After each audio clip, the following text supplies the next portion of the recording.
जय श्री कृष्णा, जय श्री राम, जय गौ माता, जय राधे श्याम। आप देख रहे हैं हमारा तुलसी तपोवन यूट्यूब चैनल और इस वीडियो में हम भाई दूज की कथा सुना रहे हैं। वो सुनिए। इस कथा को भाई दूज के दिन बहनें घी का दिया जला करके और आंवले का वृक्ष पास में रख करके इस कथा को सुना जाता है। तो ये आप सुन लीजिएगा, बहुत आनंद। ये बात आपको पता ही नहीं होगा कि इस कथा को कैसे सुना जाता है। निराहार रह करके भोजन किया नहीं जाता है। तो इसमें आंवले का वृक्ष दाहिने हाथ पर रखा जाता है, घी का दिया जला करके, और फिर इस कथा को सुना जाता है। यदि यमुना मैया की फोटो है तो वो रखी जाती है। इसमें यमराज को भी इसमें वंदन प्रणाम किया जाता है। तो ये यम द्वितीया भाई दूज की कथा बड़ी अद्भुत है और मैं कर रहा हूँ शुरुआत। आप सुनिए। 2024 की दिवाली आप सबके लिए बहुत अद्भुत हो। ये वीडियो पुरानी नहीं है, नई वीडियो, और मैं पुष्कर से आपके बीच में भेज रहा हूँ। आप सुनिए। 7 बहनों के बीच में एक भाई। बहनें 7 थीं, भाई 1 था, और भाई उम्र में 7 बहनों से छोटा था। समय आने पर यही दिन आया, यम द्वितीया का समय था, और वो सुबह से घर से निराहार होकर के चल पड़ा। सिर्फ निराहार होकर के, बिल्कुल कुछ उसने खाया पिया नहीं, और वो बहन से टीका कराने के लिए वो घर से निकल पड़ा। कथा बड़ी अद्भुत आती है कि ये भुंजते दुराचारा नरके थे पतंते थे। जो बहन के घर में भोजन करने से द्रोह करता है तो उसको तो नरक ही झेलना पड़ेगा। ये ग्रंथ की बात को झूठा नहीं माना जा सकता। तो वह गया सबसे पहले वह बड़ी बहन के यहाँ पर, तो उसने वहाँ तिलक कराया, भोजन किया।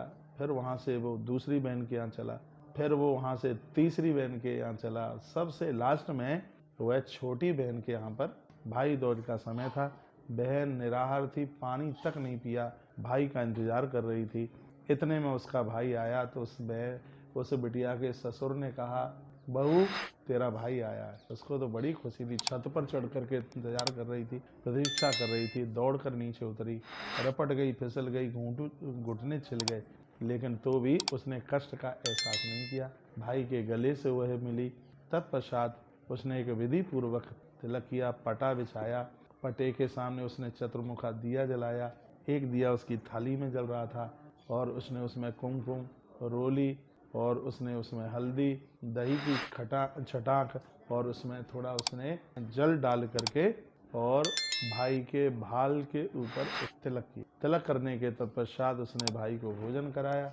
उसके बाद में फिर उसने भोजन, फिर वो कहने लगा, माता पिता घर में वृद्ध हैं, अकेले हैं, इसलिए बहन मैं जाना। बहन की आंख में आंसू आ गए। उसने कहा, भैया सुबह चले जाना। तो उसने अपने भाई को रोक लिया। सुबह वो जल्दी जगी। पहले आटा तो चकिया पर ही पीसा जाता था, उसने ताजी आटा पीसा, आटे को भूना। सुन नहीं रहे? आटे को भूना, फिर उसने उसके लड्डू बनाए। ये कथा है भाई दूज की कथा, तो आपको सुनाई जा रही है। लड्डू उसने बनाए और कहा, भैया ये लड्डू, पहले तो उसने कहा कि तू बैठ करके खा ले। तो उसने कहा कि बहन जल्दी मुझे जाना है, इसलिए मैं रास्ते में खा लूँगा।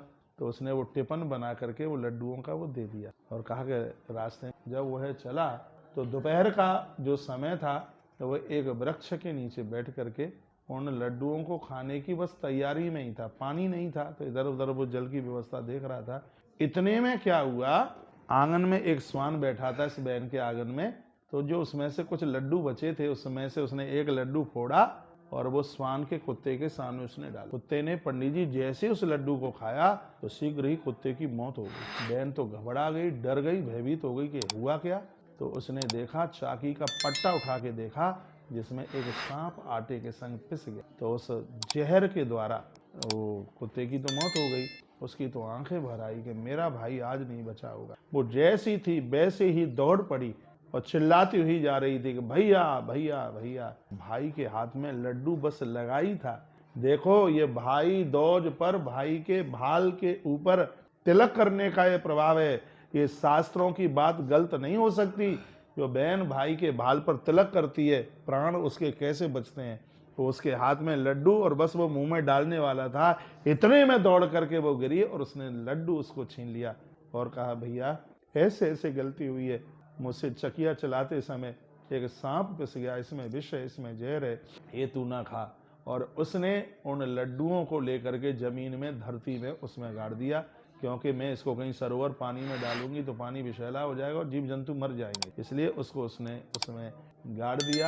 और उसके तत्पश्चात उस बहन ने कहा, भैया तो घर के लिए चल। भाई बहुत ज्यादा भूख। परमात्मा की कृपा देखिए कि स्वयं बेमाता अपने हाथ में भोजन लेकर के आई। भोजन स्वयं बेमाता, जो अंकुर लिखती है, भाग्य लिखती है, वो बेमाता ये तिलक करने की, भाई दूज पर तिलक करने की महिमा सुनिए, वो लेकर के आई और हाथ में वो दे करके चली गई। कहा ये अपने भाई को खिला दे। वो बड़ी खुश हो गई।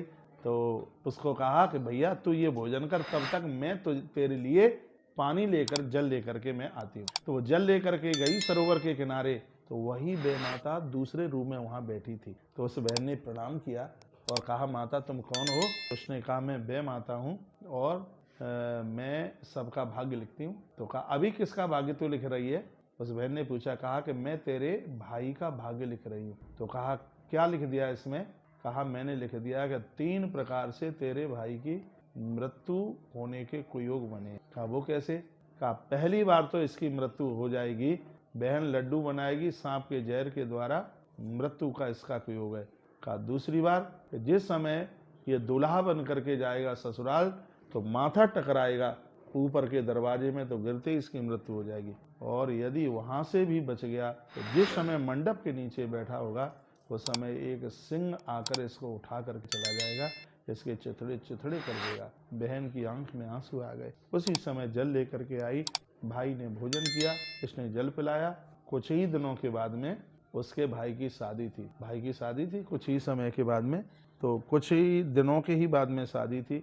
तो उसने कहा कि भैया मैं वापस नहीं जाऊंगी, मुझे तेरे संग। उसने बहुत रोकने की कोशिश करी लेकिन वो नहीं मानी, वो गई। पहले की प्रथा ऐसी थी कि बहनें या कोई भी नारी बारात में नहीं जाती थी, लेकिन जब भाई की बारात जा रही थी तो इसने अटैक की। इसने कहा नहीं मुझे जाना है, बहुत रोई और आखिर में लोग उसको बारात में, बेमाता ने उसको, लेकिन जिस समय वो दरवाजे पर पहुंची और उसी समय इसने देखा कि ऊपर दरवाजा, तो इसने जाकर के उसकी सास को कहा कि मेरा भैया दरवाजे पर आवे उससे पहले उसके माथे के ऊपर तिलक करके और तुम आरती उतार दी। कहा गया है दरवाजा इतना छोटा था, जैसे ही उसके भाल के ऊपर तिलक किया, आरती उतारी, दरवाजे की तो हाइट ऊंचाई बढ़ गई।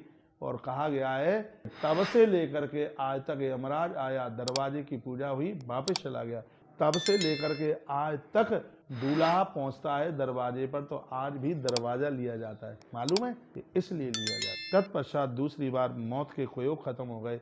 उसके तत्पश्चात जब मंडप में बैठा हुआ था तो उसी समय सिंह आया और जैसे ही सिंह आया तो उसी समय से देवी ने माँ भगवती जगदम्बा दुर्गा का आह्वान किया। दुर्गा माँ प्रकट हो गई मंडप के नीचे। सिंह माँ दुर्गा के चरणों में प्रणाम करता हुआ वहां से चला गया। 3 जगह पर इस बहन ने अपने भाई के प्राणों को बचाए। मैं फिर एक बार निवेदन करना चाहूँगा, जो भाई लोग बहनों का आदर करेंगे, उनका सम्मान करेंगे, इन बहनों के सम्मान में आपका आयुष्य छिपा हुआ है। ये भाई दूज की कथा मैंने आपके बीच में रखी है। बहनों के ऋण से कभी आप ऋण नहीं हो सकते।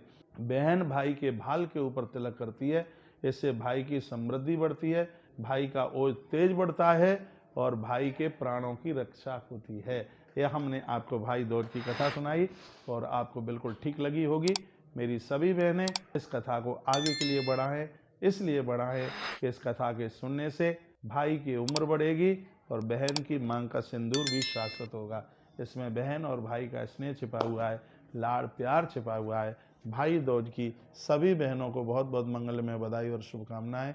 ईश्वर आपके सुहाग को शाश्वत रखे। हम लोग तो भगवान के चरणों में ऐसी प्रार्थना करते हैं, धरती की जितनी भी बहनें हैं वो हमें आशीर्वाद दें कि एक लंबी उम्र जीते हुए हम अच्छे अच्छे काम, बढ़िया बढ़िया काम कर सकें। इन्हीं शब्दों के साथ जय श्री कृष्णा, जय श्री राम, जय गौ माता, जय राधे श्याम।